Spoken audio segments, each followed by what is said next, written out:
10시입니다.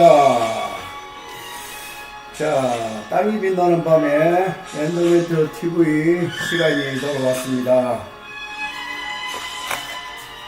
밤 10시 조용한 시간에 여러분들하고 부동산, 특히 토지와 관련된 라이브 토크를 하는 시간입니다.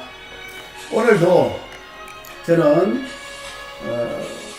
우리 가덕도 펜션 현장에서 라이브 토크를 진행을 하도록 하겠습니다.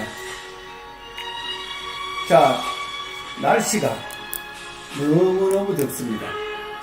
여러분들 아주 지금 폭염인데 건강 유의하시고요. 아무튼 잠자리 들기 전에 약 1시간 정도 엔더멘트 TV와 같이 라이브 토크 시간을 갖도록 하겠습니다. 자, 우리 토크 시간에는 제가 가지고 있는 이제 경험이나 실점이나 또 이런 것들에 대해서 부담 없이 토크를 하고요. 또 혹시 여러분들이 상담하고 싶은 그런 내용이 있으시면은 댓글을 달아주시면은 여러분들에게 부동산을 가치 평가한다든지 또 사기 전에 또 이게 어떤 가치가 있는지 알아보는 시간이 될 거고, 또 여러분들이 가진 물건이 잘 안 팔린다든지 또 만일에 그걸 또 가만히 있는데 누가 또 팔으라고 했을 때 이걸 타이밍을 팔아야 좋을 건지 이런 것들도 저희들이 밤 시간에 이야기를 나누면서 시간을 갖도록 하겠습니다.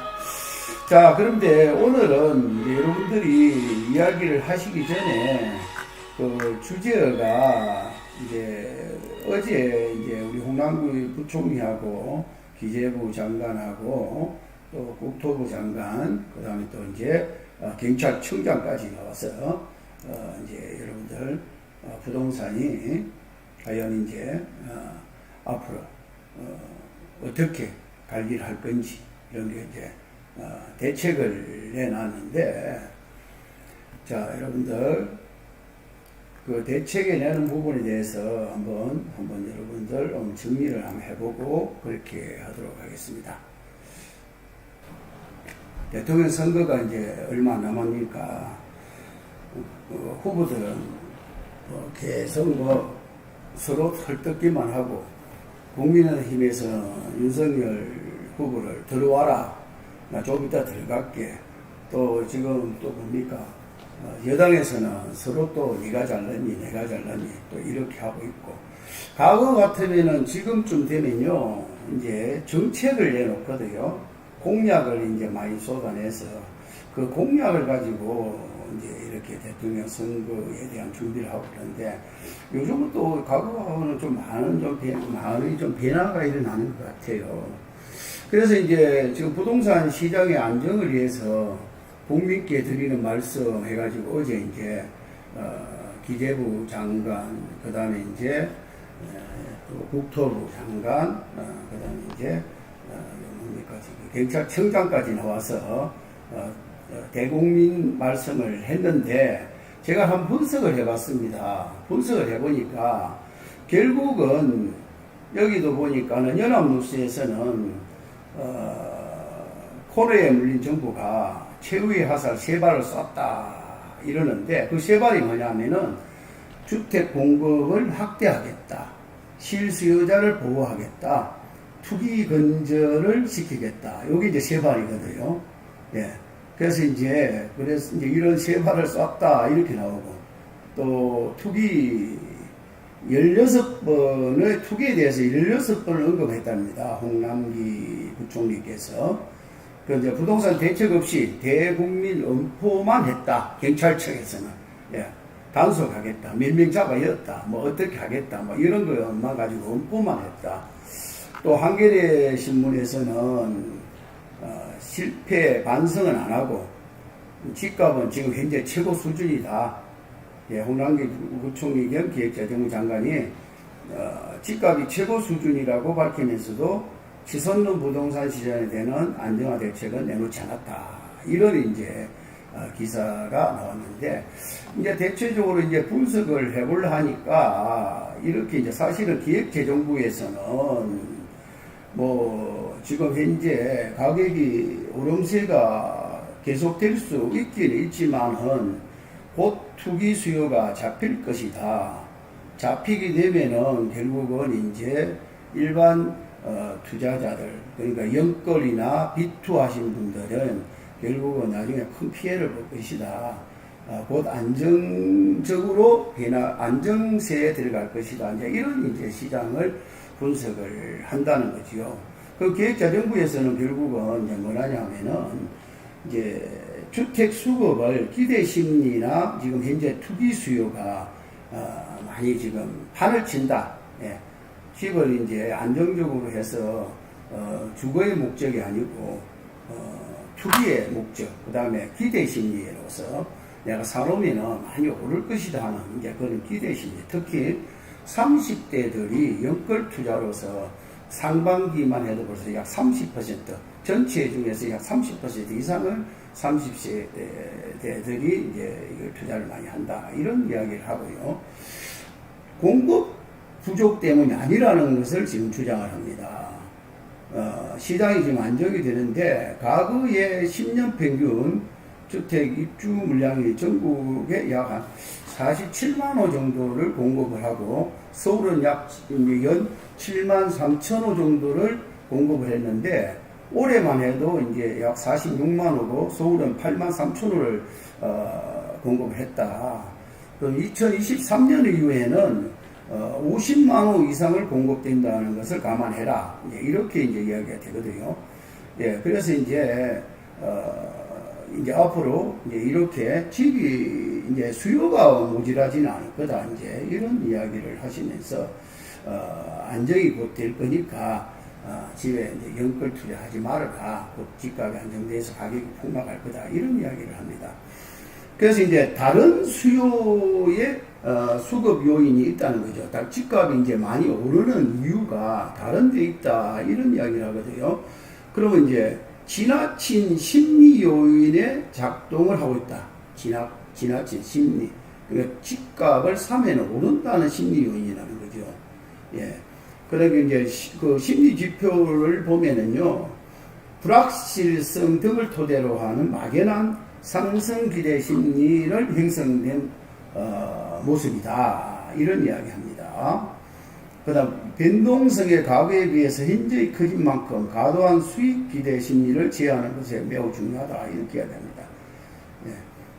그래서 이제 불법적 실거래가 띄우기가 이제 문제다. 이 말입니다. 자, 이게 지난주에 그 발표를 하기를 주택을 이제 실거래로 신고를 하잖아요. 노무현 대통령이 모든 부동산은 실거래를 해라, 신고를 해라, 그리고 실거래로 등기를 해라, 이렇게 되잖아요. 그래서 지금 부동산 거래가 되지면은 계약과 동시에 30일 안에 실거래가를 신고를 해야 되는 의무 규정이 있지 않습니까? 그런데 이게 2천 몇 건이 실거래 위반을 했다 이 말이죠. 예. 그러니까 이게 이제 실제적으로 거래는 신고만 해놓고 거래는 등기는 안 하고 가격 폭등시키는 그런 이제 요인으로 작용을 하더라. 그래서 이제 특히 공인중개사 사무실에서도 이제 이런 일이 비일비재해가 조사를 하는데, 이게 문제가 있다고 생각해요. 땅도 마찬가지더라고요. 여러분들 이런 게 이제 앞으로 문제가 있다는 거죠. 예. 이게 왜냐하면은 이제 신고를 해놓고 실제적으로 이제 그걸 보여주는 거예요. 부동산 사무실에서. 그러면서 야, 이 동네에 이 집이 지금 현재 호가가 얼마 해서 지금 거래가 됐습니다. 옆집에는 얼마 나왔는데 그거보다 약간 싼데 이게 지금 가격이 이거는 지금 건매물입니다. 이런 식으로 해서 일반인들을 현혹을 시키는 거죠. 그러면서 이제 가격을 폭등을 시키는데, 이제 그런 게 지금 문제가 있다는 거죠. 그래서 이제 국토부에서도 사실은 이런 것은 앞으로 좀 지양을 시켜야 될 것 같아요. 이게 이제 지금 현재 뭐 여러분들 뭐 벨로맵이나 우리가 여러 가지로 이제 지금 실거래 가격을 우리가 정보를 다 오픈시키지 않습니까? 그런데 사실은 그 실거래 가격이 바로 이제 등기가 이루어질 때 이제 이걸 사실을 이제 조회를 돼야 되는데, 거래 신고만 하면은 여러 이제 그 사이트들이나 이제 웹에 이제 이 금액이 오픈이 되거든요. 사실은 이거는 진짜 문제가 있다라고 생각이 듭니다. 제가 볼 때는. 그래서 앞으로는 신고 금액은 오픈시키지 말고 등기된 사실만을 오픈시켜야 된다. 특히요, 토지 같은 경우에는 이제 기획부동산에서는 그 A라는 지역의 토지를 자기들이 사놓고 그걸 몇 가지를 분할을 해놓고 그걸 이제 실제적으로 50만원 하는 땅을 150만원이라고 신고를 한답니다. 그래 놓고 그걸 이제 실거래로 신고를 하면은 그 실거래 금액이 뜨거든요. 벨루맵이라든지 디스코라든지 이런 곳에서 뜬단 말입니다. 그러면 그 실거래 금액을 뜨는 것을 일반 자기들 고객을 찾는 고객 손님들에게, 자, 이게 실제적으로 이렇게 팔렸습니다 하면서, 나는 그러면 이제 150만원에 팔렸으니까 나는 130만원에 이렇게 드릴게요. 실제적으로는 이제 50만원 밖에 안 하는 걸, 그러면서 이제 그런 이제 나쁜 실거래 신고를 악용하는 이제 이런 사례가 있다는 거죠. 그래서 이제 앞으로는 제가 볼 때는 그 국토부에서 이제 실거래 신고하는 거는 자료를 오픈시키지 말고, 실제로 이제 실거래 신고를 하고 등기를 했을 때 잔금을 치고 이제 소유권 이전 등기가 완료된 것을 이제 오픈을 해주면은 이런 사실은 문제는 또 우리가 바로 잡아 나갈 수가 있거든요. 실제적으로는 지금 부동산 자체가 지금 내년 2023년 되면은 매년 50만 원씩 이제 공급이 된다라고 하는데, 이 사실 집이 없어가지고 이렇게 폭동하는 건 아니거든요. 공급이 부족하지는 않는데 그 지금 현재 이런 일이 일어난다. 그래서 실거래 신고에 대해서 아주 문제가 있다. 불법 편법 거래도 이제 시장 교란 행위가 일어난다 이러는데, 불법 편법도 중요하지만은 제가 볼 때는 실거래 띄우기 이게 상당히 문제가 있다라고 생각을 합니다. 예. 자, 이제 그런데 앞으로는 계속 이제 이게 가격이 오를 수는 없을 것이다. 이제 이런 이야기를 지금 한다 이 말이죠. 자, 그래서 그 대책은 내놓지는 않고 이제 그걸 대책은 내놓지를 않고 이제 이런 사례가 있다 이렇게 나오는데, 이제 정리를 해보면은 주택 공급 확대를 하겠다, 실수요자를 보호하겠다, 투기 건설이 이제 하는 이제 이런 방향으로 가겠다 이런 이야기거든요. 이제 부동산 시장 교란 행위가 있다 하는 이야기고, 또 이제 경찰청에서는 투기 건설을 열심히 해 나가겠다 이런 쪽으로 이제 해 나간다 이런 이야기입니다. 그런데 국토부에서도요 마찬가지로 열심히 이제 집을 공급을 하겠다. 예. 이제 국토부에서는 특별하게 이제 아까 실거래 신고 같은 거 이런 게 앞으로 어떻게 조치를 해 나가겠다 이런 것보다는 지금 수도권에다가 180만 원, 전국에 205만 원을 공급할 계획을 가지고 있는데, 이걸 흔들림 없이 속도가 있게 이행해 나가겠다 이런 식으로 지금 진행을 이야기를 하고 있고, 이제 지금 집주 근접에 있는 대단지 아파트, 도심 주변에 대단지 아파트 공급을 하는 걸 하는데, 이제 이걸 가시화되도록 11월 달부터 이제 사업계획 승인을 순차적으로 해 나가겠다 이렇게 나오고, 상비 신도시 이제 공급은 이제 연말부터 총 24만 원을 이제 확정하고 이렇게 이제 하겠다 하는 거고, 또 1인 2인 가구 수요가 많고 단기간에 건설 가능한 오피스텔, 도시형 생활주택 공급을 해 나가겠다 이런 이야기를 하는데, 이거는 공급만 하면은 다 해결이 된다라고 생각이 되는 건 아니다 싶어요.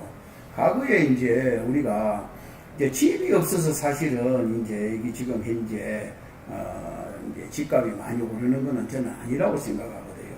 우리가 이제 과거에 보면은 노무현 대통령은 집을 이제 국가 균형 발전을 한다 해가지고요. 국가 균형 발전을 차원에서 이제 진행을 한다 해가지고 노무현 대통령 시절 때는 이제 핵심 도시, 기업 도시, 뭐 행정 도시 이래가지고 각 지방에다가 이제 도시들을 많이 만들어서 인구를 분배하는 그런 이제 기업을 또 이렇게 분배를 시키고 또 이렇게 이제 했는데 하고 있는데 이제 뭡니까 이제 이명박 대통령이 들어서면서 인구를 이제 분산 정책을 펴 나왔는데 MB가 들어서면서 이제 경제 활성화 시킨다고 하면서 대도시권 이제 2천만 이상 되는 인구를 가지는 국가 경쟁력 있는 도시를 만든다라고 이제 이렇게 했습니다. 그러면서 이제 경기도 이런 데 쪽에 평택, 동탄, 하성 이런 데 쪽을요 그린벨트를 전부 풀어가지고 이제 이렇게 주택을 막무가내 지어가지고 신도시를 만들어가지고 공급을 시켜놓다 보니까 이제 지금 현재 MB 이명박 대통령이 정책 편 게 지금 주택 공급에 특히 수도권 쪽에 주택 공급이 모자라는 그런 현상을 지금 가지고 있는 거거든요. 이제 그래서 이제 사실은 이제 일시적으로 이제 이런 현상이 일어난다라고 보고 있는 거죠. 자, 그런데 이제 뭡니까? 그러고 나서 이제 집을 너무 많이 지었어요. 그래서 짓다 보니까 박근혜 대통령 때는 나는 내 임기 내에는 신도시 안 만들겠다. 그러고 나서 너무 많이 지어 놓으니까 박근혜 대통령 취임하고 나서는 이제 뭡니까? 지금 여러분들 잘 아시다시피 이제 또 그때는 또 이제 미분양 사태가 일어난 거예요. 미분양 사태가 일어나니까는 또 그때는 이제 또 규제를 풀어서 취득세 면제해줄게, 예, 양도소득세 면제해줄게, 뭐 이러면서 이제 주택을 이제 또 분양이 잘 되게 하려고 규제를 푸는 그런 정책을 펴 나갔습니다. 그러다가 이제 그 탄핵이 돼버리고 문재인 대통령이 이제 취임을 하게 됐는데 이제 문재인 대통령이 취임을 하고 나서 돈을 너무 많이 푸는 거예요. 이제 그런데다가 또 코로나 사태가 일어나고 하다 보니까 이제 유동성 자금이 이제 너무 많이 풀리는 그런 현상이 일어난 거죠. 난다 보니까 그러고서 이제 또 정세 정책을 펴다 보니까 이제 부동산으로 인한 정세 정책, 그러니까 보유세를 늘리고 그렇죠. 취득세라든지 이제 그리고 양도소득세를 또 늘리고 또 종합부동산세를 더 드리기 위해서 이제 공시지가를 이제 현실화시키기 위해서는 이제 강남 쪽부터 시작해서 아파트 규제를 시작을 합니다. 그러니까 강남 쪽에 이제 아파트 이제 유동성 자금이 많이 풀리다 보니까 그쪽에서 이제 가격이 올라가니까 그쪽에서 이제 투기 가열지구를 이제 묶으니까 또 강북 쪽으로, 강북 묶고 보니까 경기도 쪽으로, 경기도 묶으니까 또 부산 쪽으로 이런 식으로 이제 이런 현상이 일어났는데 결국은 이제 금융위원회에서도 마찬가지로 돈을 이제 이런 가계부채가 이제 앞으로는 문제다 이 말입니다. 금융위원회에서는 이제 돈을 너무 많이 풀었기 때문에 이걸 이제 이 안정적으로 이제 자로잡기 위해서는 가계부채를 이제 줄여나가는 대책으로 가겠다. 이제 이렇게 이야기를 합니다. 그러니까 이제 앞으로 과도한 레버리지를 활용한 투자에는 높은 위험이 있다. 그러니까 이제 빚을 내서 수익을 내기 위한 투자는 위험하다. 그래서 이제 이런 거는 높은 위험이 있으니까 이제 조심을 해라. 이런 이야기고, 예, 이제 거기에서 이제 앞으로 이제 이런 비판과 부작용을 감수하고서라도 가계부채 증가율을 이제 약 5% 내지 6% 수준으로 억제하겠다. 이제 이런 이제 이야기를 한다는 이야기죠. 그래서 금융위원회에서는 대출 정말 이제 조심해라. 예. DSR을 대출을 잘 안 해줄 것이다. 이제 제2금융권에서도 가계대출을 조만간 규제할 수도 있다. 이렇게 이제 이야기를 하는 거죠.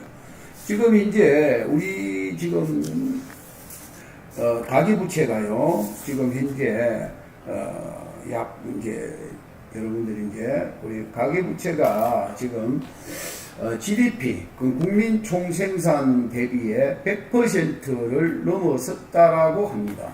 예, 가계부채가요. 예, 그러니까 이게 지금 작년 대비 약 16.5% 정도 상승이 됐다라고 하거든요. 제가 이 3년 전만 해도 가계부채가 1000조 원 정도를 이제 넘어섰다 이런 이야기를 한 게 몇 년 전 같아요. 그런데 지금 벌써 이제 1800조를 이제 넘어섰다라고 하니까 GDP, 그러니까 국민 총생산에 지금 올해 이제 2월달 대비 1837조 원 정도 되거든요. 그걸 이제 넘어섰다. 101%까지 지금 넘어섰다라는 겁니다.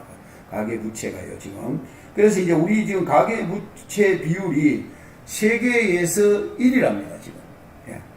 지금 현재 일본 같은 경우는 가계부채 비율이 65% 정도 수준이거든요. 그리고 이제 미국도 80% 수준인데, 지금 세계에서 가계부채 비율이 지금 세계에서 1위다. 레바논이 약간 좀 더 높은 비율을 가지는데, 레바논은 갑자기 그 높은 비율을 상승할 수 있는 요인이 발생을 했기 때문에 그렇고요. 일단은 지금 현재 이렇게 지금 올해 상반기만 해도 약 한 9% 정도까지 부채율이 올랐거든요. 9.5% 정도. 그럼 이제 하반기에 이제 또 만일에 9% 되면은 내년에 그러면은 올해만 벌써 18% 정도가 상승이 된다라고 하면은 이제 문제가 되는 거죠. 예. 그래서 이제 지금 보시면요. 가계부채가 이제 우리가 이제 국가 채무 비율하고도 같이 또 비교가 되거든요. 약 1000조 원 가까이 지금 국가 채무 비율이 되는데, 지금 이제 우리가 이제 국가 채무하고 이제 기업 채무를 합하면요 5천조 정도가 된답니다. 우리 국가 채무하고 기업 채무를 같이 합하면은, 그러니까 이제 국가 채무가 약 한 1000조 원 가까이 지금 이제 된다라고 하는데, GDP의 약 3배 규모가 된다는 거죠.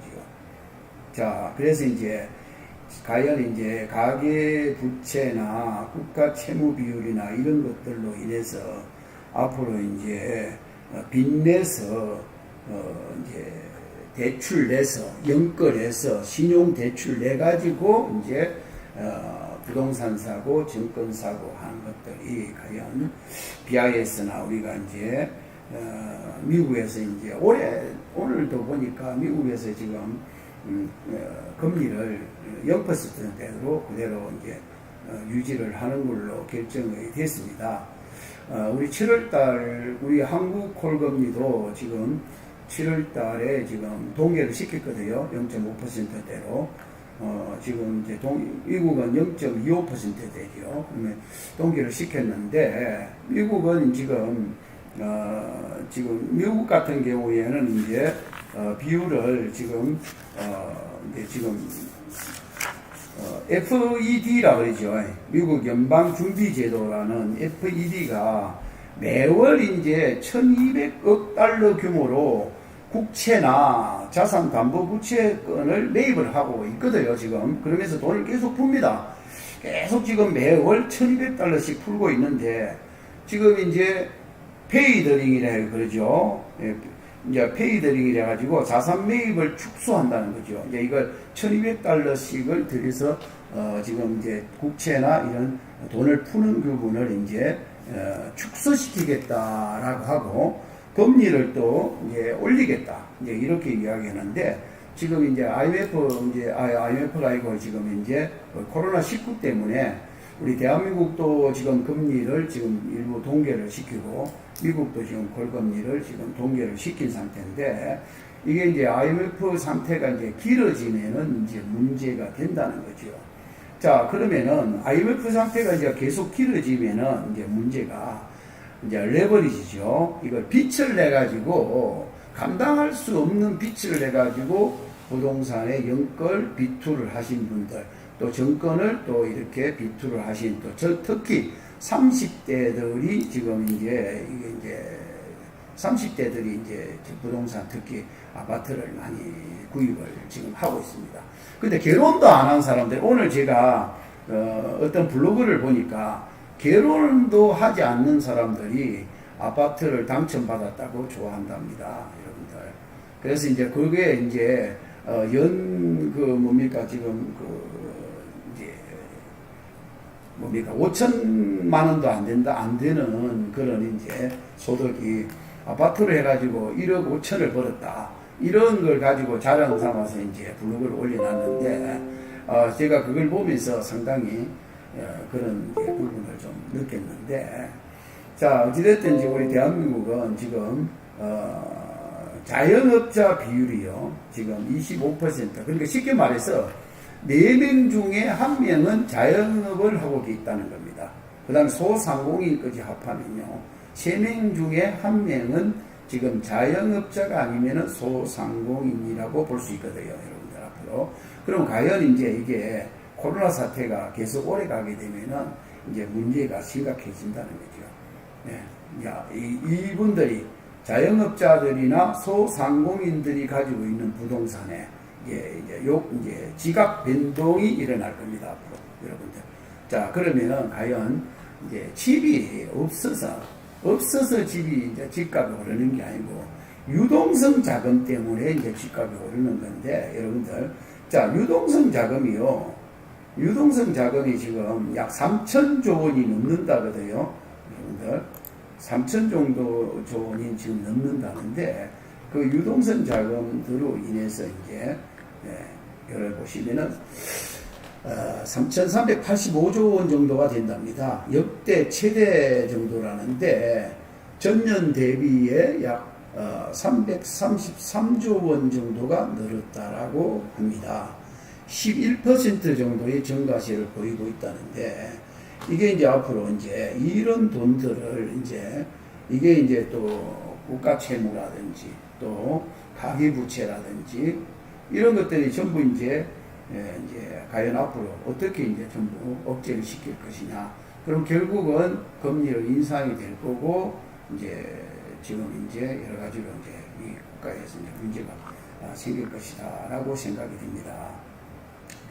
자, 그러면 이제 인구는 계속 줄어들고 있습니다. 세대수는 계속 늘어나고 있고, 자, 인구가 봐보십시오. 인구가 지금 작년 대비, 작년부터 이제 인구가 감소가 시작이 됐다라고 합니다. 네. 근데 이제 올해 벌써 33,000명 정도가 1분기 때 이제 줄었다라고 하는데, 인구는 계속 줄고, 평균 연령은 계속 늘고, 지금요. 그런데 1인 가구는 지금 약 40% 정도가 이제 돼가고 있고, 2인 가구까지 합하면은 약 한 65% 정도가 여러분들 1, 2인 가구가 이제 차지한다, 여러분들. 그리고 생산 인구가 보면요, 이제 물론 이제 보시면요, 50대가 10대는 이제 9% 정도밖에 안 되고 50대는 이제 17% 정도로 이제 늘어난다는 이런 이제 현상이 일어납니다.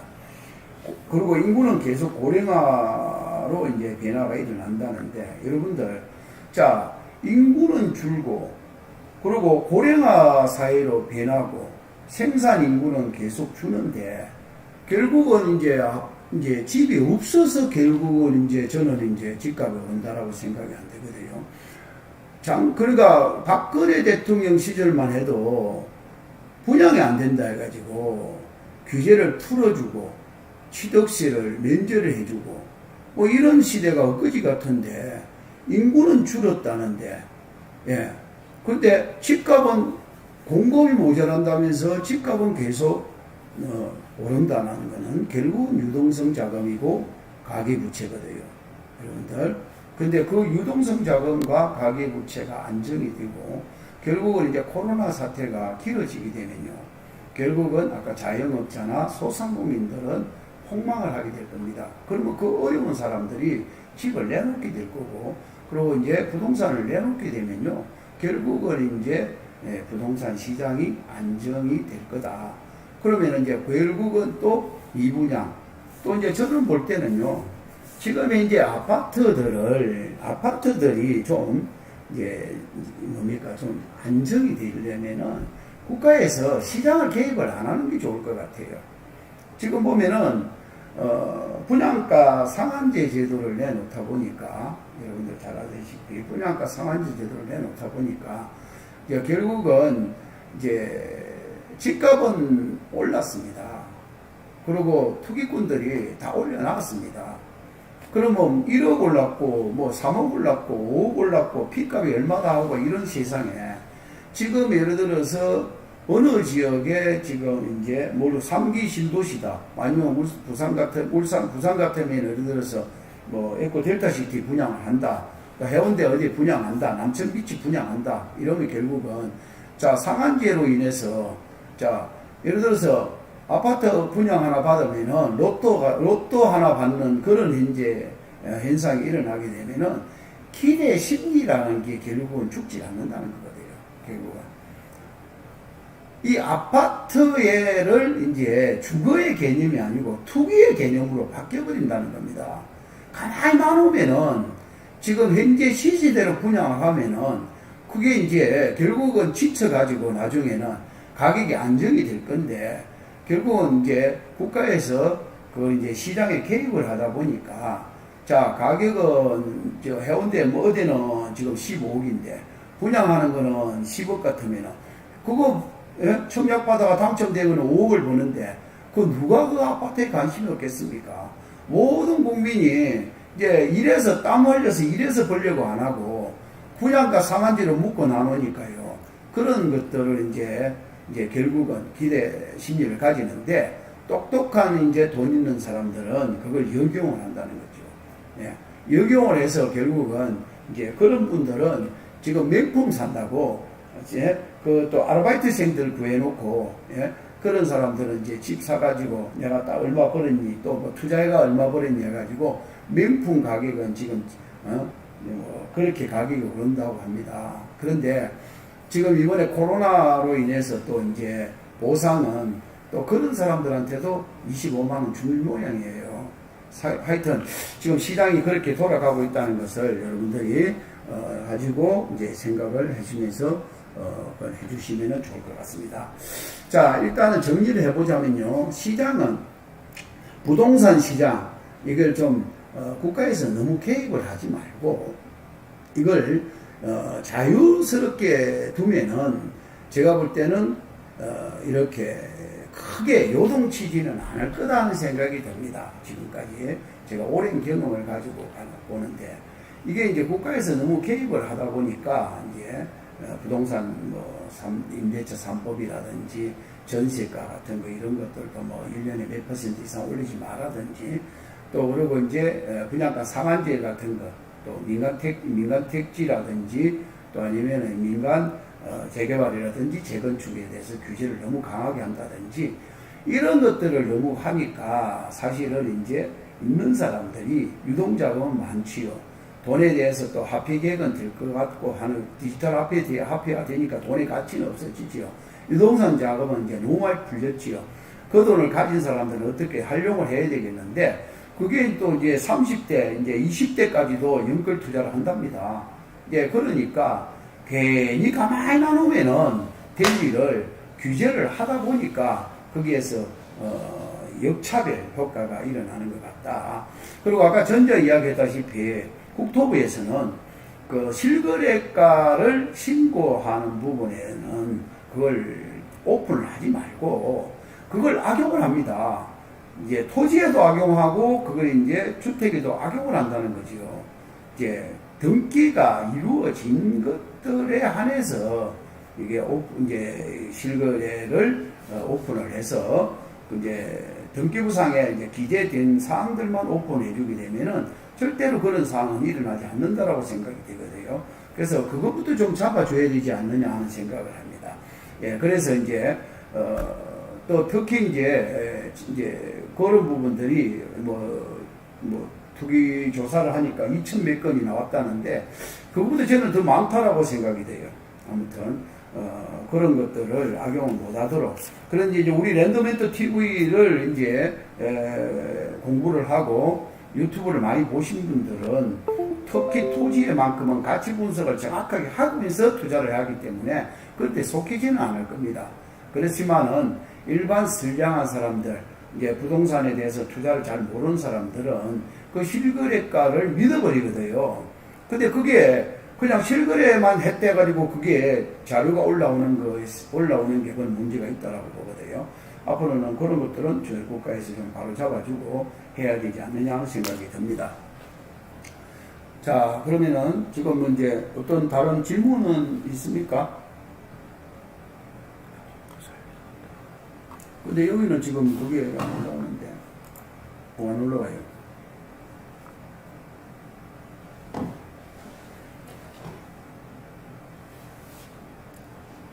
토지 투자는 어느 정도의 기간을 보고 하나요?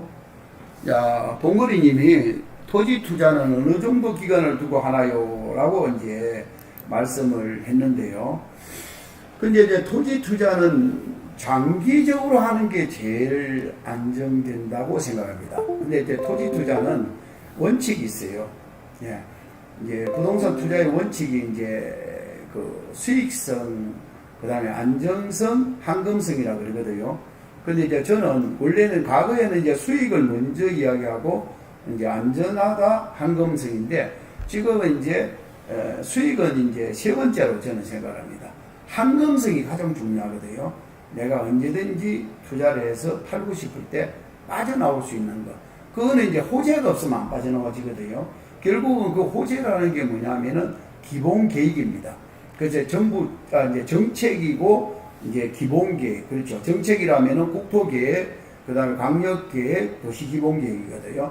그 기본 계획 안에서 일어나는 모든 이제 기반 시설이라든지 에소스 사업이라든지 그리고 이제 이제 그때 행정 계획이 일어나면서 큰 이제 브랜드들이 온다, 큰 이제 신도시가 만들어진다, 이런 것들에 의해서 정보를 가지고 대통령에 투자를 하는데, 투자를 하면은 제가 볼 때는 최소한 3년 정도는 봐줘야 되지 않느냐. 개인이 투자를 하더라도 3년은 돼야 절세도 되거든요. 근데 한 3년 정도는 봐주시고 투자를 하는 것이 맞다라고 생각하고요. 또 이제 예를 들어서 이제 법인을 가지고 투자를 해서 이제 개발을 해서 한다 하는 거는 또 조금 낫겠죠. 하여튼 3년, 5년 뭐 이 정도로 가지고. 그런데 과거같이 이제 지금은 10년씩 이렇게 장기 투자는 제가 그렇게 안 하는 게 좋다는 생각이 됩니다. 가덕도 살기는 어떤가요? 남식님이 이야기했는데, 저는 가덕도를 살고 있는 게 아니고요. 가덕도에 이제 저희들이 경매를 받아가지고 이곳에 펜션을 지었습니다. 펜션을 지어가지고 펜션을 이제 그 조경 이래놓고 있는데, 지금 이제 휴가차 이쪽에 제가 한 일주일 여기 와서 지금 있습니다. 그러면서 방송을 여기서 하는 겁니다. 살기는 뭐 지금 부산을 우리가 생각을 해보면요, 강서구가 앞으로 가덕도가 이제 오늘도 가덕도로 이제 잘 아시다시피 오늘도 여당 대표 당직자들이 오늘도 가덕도로 왔다 갔거든요. 난리가 났는데, 이제 결국은 이제 정상적으로 빨리 빨리 정책을 특별법으로 가는 데로 가겠다는 이야기고, 그게 이제 대통령 선거하고 또 이제 6월 달에 또 단체장 선거에 이제 그것도 많이 이용을 하겠죠. 이제 그런 부분이고, 요즘 들어서 또 집을 많이 지어요, 요 동네에요. 근데 이제 제가 살고 있는 데는 이제 두문이라는 데인데, 제가 있는 동네는 이제 유별나게 그 일몰이 좋습니다. 석양이 너무너무 이뻐요. 예, 그래서 그 석양을 보면서 이제 그걸 이제 구경을 하는 것은, 그리고 지금 이렇게 더운 날인데도 이제 바닷바람이 아주 시원하게 좋습니다. 그래서 한번 놀러 오십시오. 가덕도가 우리역 두문이 어떻는지 한번 보겠습니다. 자, 최행성님은 3기 신도시 분양가가 5, 6억이라고 들었습니다. 이 가격이 과연 신혼부부들을 위한 적절한 주택 공급 가격인지 의문스럽습니다. 20대, 30대 신혼부부들이 5억으로 모으면 평생 걸려하지 않을까요? 예, 이렇게 되면 앞으로 분양가는 최소 5억 이상 되는 것이 아닐까요? 이게 문제죠, 여러분. 신혼부부들은 이제 행복주택이라는 게 있다, 아닙니까? 보금자리 주택, 행복주택, 이런 것들이 있습니다. 디딤돌, 이런 대출, 이런 거면서, 그래서 이제 원래 박근혜 대통령 때 뉴딜 정책이라 해가지고 여러분들 그 뭡니까 그 행복주택을 지금 문재인 대통령도 지금 공급을 하고 있거든요. 그런데 젊은 신혼부부들이 행복주택을 당첨이 되고서도 포기를 한답니다. 왜냐하면은 이 아파트를 분양을 받아야, 예? 아파트를 분양을 받아야 로또가 되는데 행복주택을 당첨받고도 포기를 한다는 거거든요. 근데 지금 5억, 6억을 겁을 내겠습니까? 지금 신혼부부들이. 예. 예를 들어 신혼부부들한테 지금 대출 지금 저금리를 줄 거지. 그 5억, 6억을 제가 볼 때는 겁을 안 낼 거라고 보죠. 당첨만 되면 로또라고 생각하는 게 이게 지금 사회적인 문제거든요. 그렇기 때문에 지금 5억, 6억 저는 볼 때 절대 젊은 친구들이 겁을 안 날 거다. 결국은 이게 이제 비투고 연끌을 한다는 이야기인데 이게 과연 이제 지금 현재 우리 대한민국 부동산 주택 시장의 지금 문제입니다. 그런데 제가 볼 때는 정부에서 지금 계속 민간주택이 돼가지고 좋은 집 짓는 것보다 지금 이제 1인 가구, 2인 가구가 지금 거의 이제 60%대까지 가려고 하는데 이제 큰 집지어가 될 필요는 없죠. 큰 집. 그리고 지금 이제 베이버 부모 시대들이 인구가 계속 늘어나는데 이제 나중에 이제 50%대까지 간답니다. 그러면은 이제 앞으로 집이 남아 돌 것 같아요. 집이. 이제 남아 돌는데 결국은 이제 버블이 일본같이 깨진단 말입니다. 그래서 제가 볼 때는 지금 이제 일부분들이 좀 상당히 좀 문제가 있다. 제가 볼 때는 그래도 5억을 가지고 전부 신혼부부들이 겁을 안 낼 것 같다는 생각이 듭니다. 자, 엄병선님은 원장님 펜션 사업은 초보자가 하기에 어려운 사업은 아닌지요? 어렵진 않지요. 이 펜션이라는 거는요, 농어민 주택 사업입니다. 말 그대로. 자, 여러분들, 이제 만일에 내가 퇴직을 하지 않습니까? 그러면은, 이제 요즘은 이제 예를 들어서 뭐 울산 같으면 간절곶이라든지, 이제 요즘은 이제 펜션이 이제 특히 그 젊은 세대들이 많이 이용을 하고 하는 곳인데, 결국은 이제 뷰입니다.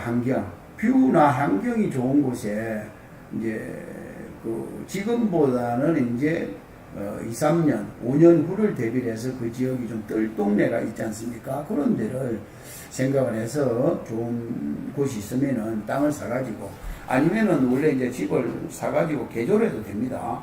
근데 일반 집은 주택을 사가지고 개조를 해서 농민 주택 이제 그 사업으로 신고를 하면 되거든요. 근데 연면적은 230제곱미터를 넘어가면 안 됩니다. 예, 그래서 이제 거기에서 농민주택에서 이제 농가주택으로 해서 민박 사업으로 하면 됩니다. 그래서 이제 그런데 어렵진 않고요. 나머지는 뭐 궁금하면은 또 저한테 이야기를 하면은 이제 그런 부분들을 우리 엄병선님은 또 특히 저한테 연락을 주십시오. 저 만일에 그 관심이 있으면 또 제주도에도 펜션 사업이 괜찮습니다. 예, 저도 제주도에 지금 펜션 사업을 하고 있고, 지금 이제 요즘은 이제 수익형 사업이 중요하기 때문에 기본적인 수입은 들어와 줘야 되거든요. 그래서 이제 물론 이제 토지 개발도 중요하지만은 이제 저희들 법인에서는 지금 펜션 사업을 하나하나씩 늘려나가면서 지금 준비를 하고 있습니다.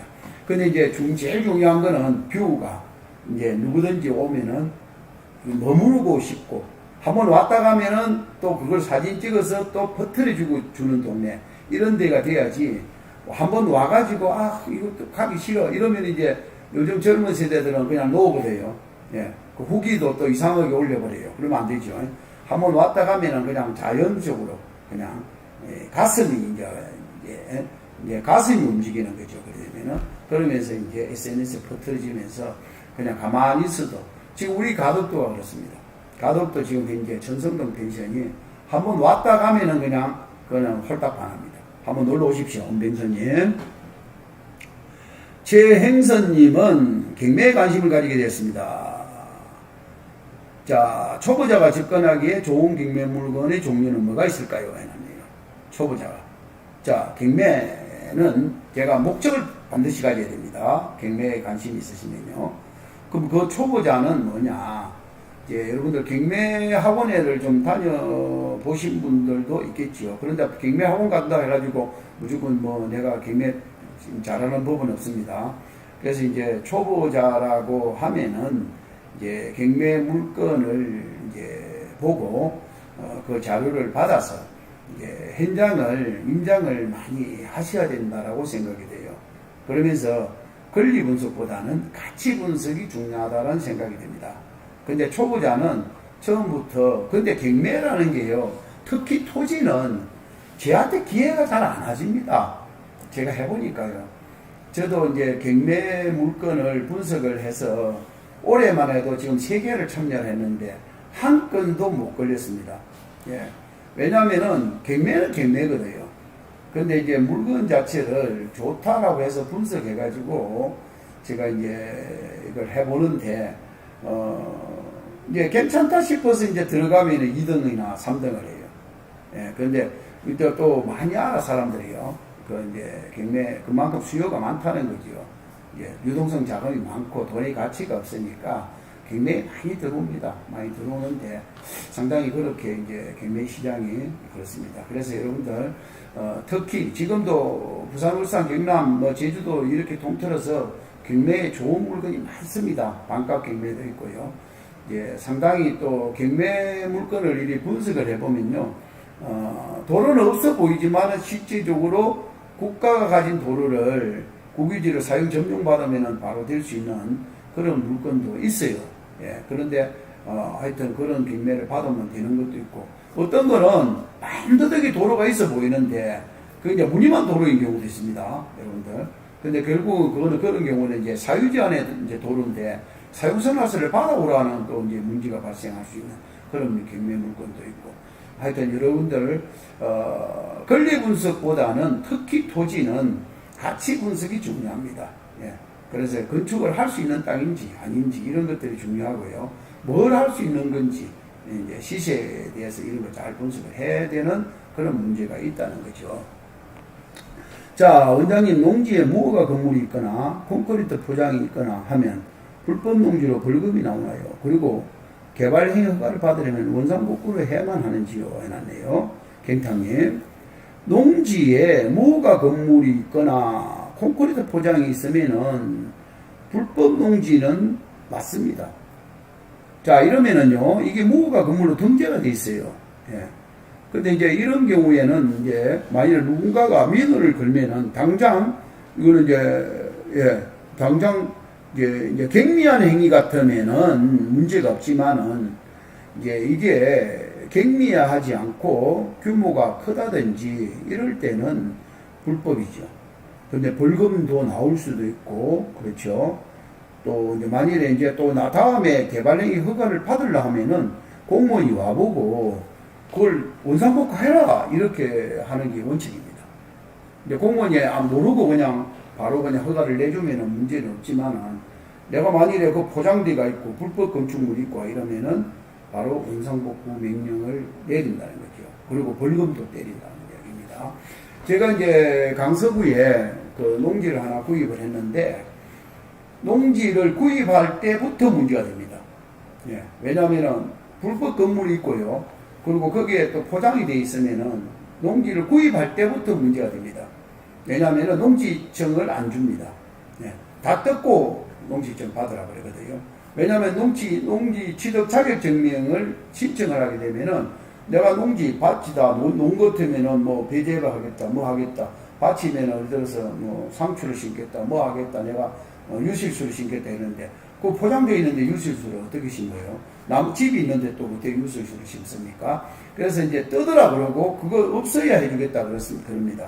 그렇기 때문에 저는 그것 때문에 농지청을 못 받아가지고 다 뜯고, 그리고 강서구청에 가가지고 불법 건축물 있잖아요. 멸실 신고하고 그래가지고 농지청 받아서 등기한 사례가 있습니다. 그런데 그거는 제가 한 게 아니기 때문에 벌금은 제가 내진 않았죠.